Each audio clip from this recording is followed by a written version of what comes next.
Pacific people who want to move to Australia now have the chance to do so on a new visa scheme.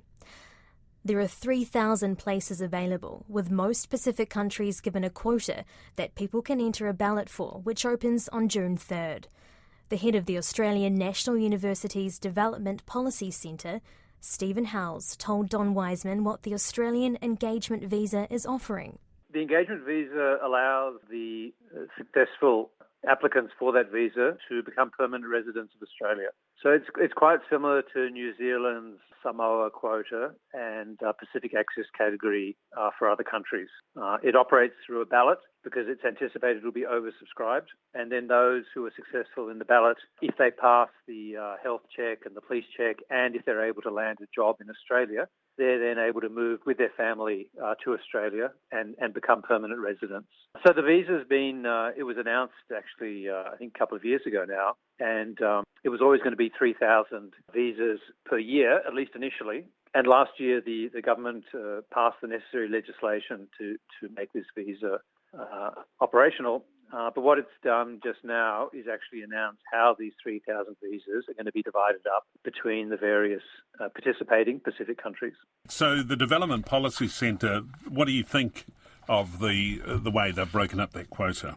Well, I titled my blog Winners and Losers. I think that's one way to look at it. Almost half of the visas go to PNG, so you'd have to say PNG's a winner. Although, if it was strictly done on a basis of population, of course, many more would go to PNG because it is such a big country relative to the rest of the Pacific. But still, with almost half the visas, you'd have to say that PNG was a winner. I think Fiji emerges as a winner, and that's a bit of a surprise because the point of this visa is to build up the diaspora, the Pacific diaspora in Australia, and Fiji is one of the few countries that already has a pretty healthy diaspora. So does Tonga, which gets 150. So it's not exactly clear how these quotas were allocated. The government said it depended on population, it depended on the diaspora, but it also depended on their discussions with the actual partner government. So perhaps some governments were keener than others. At the other end, the big surprise actually is that out of the 3,000, they've only allocated 2,700, so there are 300 left unallocated. On the other hand, there are 3 countries that haven't been given any allocation yet: Samoa, Kiribati, and Marshall Islands. So, sort of reading between the lines, you'd think that the discussions haven't concluded with those 3 countries, but that these 300 visas have been earmarked for them. So, at least for now, you'd have to say that Samoans, Kiribati, and the citizens of the Marshall Islands are missing out, but it looks like that might only be a short-term problem. Interestingly, they have got an allocation for 2 of the compact countries. Why would they have done that, given the strong links of those places to the US?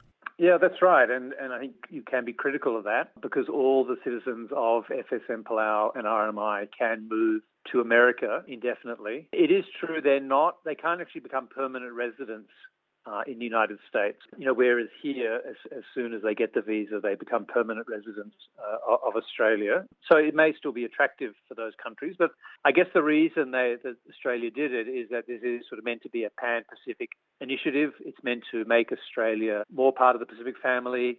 As I said, it's meant to build up the diaspora, including the diaspora from these 3 nationalities. And so it's more of an inclusive approach that's being taken, rather than really focusing on only those countries that really lack migration opportunities at the moment. And why no allocation for Kiribati, do you think? Well, we've heard that the Kiribati government has said they need more time. I understand relations between Kiribati and Australia. There's a lot of perhaps tension or unresolved issues around China. But it's really not clear, beyond that they need more time. It's really not clear sort of why neither Kiribati nor Samoa have claimed a quota. It may be in the case of Samoa, they're worried about brain drain and people leaving. But on the other hand, we know, Samoans are sort of fervent immigrants. There's a strong desire to move. There's massive interest in the New Zealand Samoa quota. That's hugely oversubscribed. So I think once people become aware that right now in Samoa, in Kiribati, you won't be able to apply come June the 3rd, which is when the ballot will open in other countries. Once people become aware of that, I think there will be pressure brought to bear on these governments, and I think eventually they will be they will be given a quota. When you apply, what will be the critical elements that will come into play? It's a two-step process. So first of all, you've got to apply for the ballot.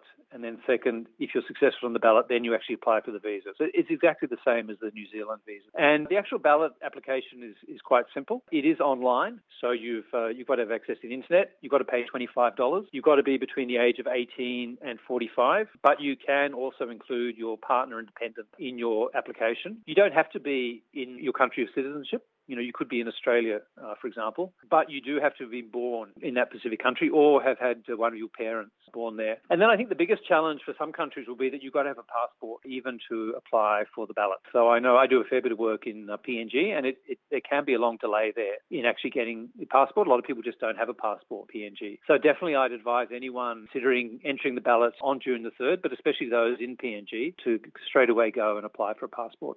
Can they apply if they haven't got work? Do you have to have work lined up? You don't need work to apply for the ballot. You've just got to meet those few very minimal criteria. If you're then successful in the ballot, like your name is pulled out of the hat, you then have a period of time where you have to go over the next lot of hurdles. And that includes you've got to do a health check, you've got to have a police check, and then most importantly, you've got to find a job in Australia. Once you move to Australia, you don't have to stay in that job, but you've got to actually have a job to go to when you migrate. The Australian government says it will offer a job service to help people find jobs, so I wouldn't be put off by that as a requirement. And I'd also want to clarify that point. It is a requirement that comes as the next step. You don't need a job to enter the ballot.